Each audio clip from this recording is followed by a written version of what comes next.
ఏదైనా ఒక ట్రిప్పుకో రిలేటివ్స్ ఇంటికో వెళ్ళటానికో లేదా ఏదైనా పని మీదో మనందరం ప్రయాణాలు చేస్తుంటాం. ఎవరి కంఫర్ట్ ని బట్టి డిఫరెంట్ ట్రావెల్ ప్యాత్ ని సెలెక్ట్ చేసుకుంటారు. అంటే బస్సు, ట్రైను, ఫ్లైట్లలో వెళ్తుంటారు. ఏ ప్రయాణమైనా మెమరబుల్ గా ఉండాలని అనుకుంటారు. అలా అనుకుని వెళ్లిన ఓ వ్యక్తి జీవితం తలకిందులైపోయింది. కనీసం కుటుంబ సభ్యుల పేర్లు సైతం చెప్పలేనంతగా మారిపోయాడు. 20 ఏళ్లు నరకానికి స్పెల్లింగ్ రాశాడు. ఈ స్టోరీ చూస్తే గోట్ లైఫ్ సినిమానే గుర్తుకు వస్తుంది. ఇంతకీ ఆ వ్యక్తి ఎవరు? రైలు ప్రయాణం అతని లైఫ్ ని ఎలా మార్చింది? Watch the story. Parvathipuram Manyam జిల్లాకు చెందిన అప్పారావు సుమారుగా 20 ఏళ్ల కిందట పుదుచ్చేరికి రైలులో బయలుదేరి వెళ్తున్నాడు. బంధువులతో కలిసి పుదుచ్చేరి వెళ్తున్నాడు. తమిళనాడులోని శివగంగ జిల్లాలోని ఒక స్టేషన్ లో రైలు ఆగింది. ట్రైన్లో అమ్ముతున్న నీళ్ల టీనో రంగు నీళ్ళో తెలీదు. రుచి పచి లేదు. కనీసం స్టేషన్ లో స్ట్రాంగ్ గా టీ తాగాలనుకున్నారు. అలా టీ తాగేందుకు రైలు నుంచి కిందకు దిగాడు. అయితే అదే ఆయన జీవితాన్ని తలకిందులు చేసింది. 20 ఏళ్ల పాటు వెట్టి చాకరీ చేసేలా చేసింది. టీ స్టాల్ వద్ద టీ తాగిన అప్పారావు తిరిగి రైలెక్కటానికి వెనక్కి వచ్చాడు. కానీ అక్కడ చూస్తే రైలు కనిపించలేదు. దీంతో అప్పారావు భయపడిపోయాడు. అక్కడున్న వారిని అడిగితే రైలు వెళ్లిపోయిందని చెప్పారు.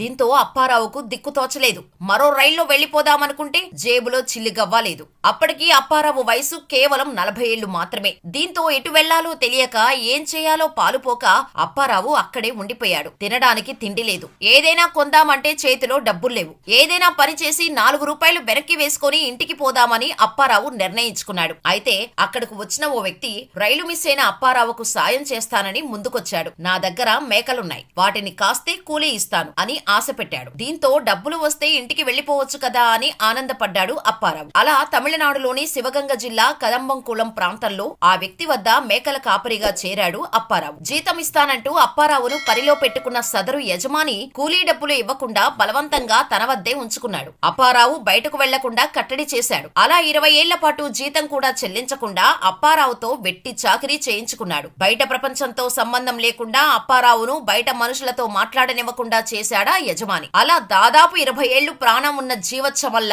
గొర్రెలు మేకలతోనే తన ప్రయాణం సాగింది. టైంకి భోజనం లేక, తాగటానికి సైతం నీళ్లు లేక అల్లాడిపోయేవాడు అప్పారావు. చివరికి అప్పారావు పడుతున్న కష్టాలపై దేవుడికే జాలి కలిగిందో ఏమో అధికారుల రూపంలో వచ్చి విడుదలయ్యేలా చేశాడు. అప్పారావు అనే వ్యక్తి బతుకుతున్నాడు అనే విషయం తమిళనాడు కార్మిక శాఖ వారి వల్లే తెలిసింది. బాల కార్మికులతో పాటు వెట్టి చాకరీ చేయిస్తున్నారనే విషయం తెలిసిన తమిళనాడు కార్మిక శాఖ అధికారులు కదంబకళం ప్రాంతంలో దాడులు నిర్వహించారు. ఈ సోదాల్లో అప్పారావు వారికి కనిపించారు. అప్పారావుతో మాట్లాడి వివరాలు సేకరించారు. అయితే అప్పారావు తనది పార్వతీపురం మండలం జమ్మవలస అని అధికారులకు చెప్పాడు. అప్పారావు పరిస్థితి ఎలా తయారైందంటే కనీసం సరిగ్గా మాట్లాడలేకపోతున్నాడు. దాదాపు 20 ఏళ్లుగా పశువులతోనే ఉండటం వల్ల బయట వ్యక్తి ఎవరు వచ్చినా వారిని చూసి భయపడే స్టేజ్కు వెళ్లిపోయాడు. దీంతో అధికారులు చలించిపోయారు. అప్పారావుతో వెట్టి చాకరీ చేయించుకునే యజమానిని అదుపులోకి తీసుకుని అప్పారావును సంక్షేమ భవనానికి తరలించారు. నెమ్మదిగా అప్పారావుతో మాట కలిపి మిగిలిన వివరాలు రాబట్టాలని అనుకున్నారు. కానీ తనకు పార్వతీపురం మండలం జమ్మవలస తప్పితే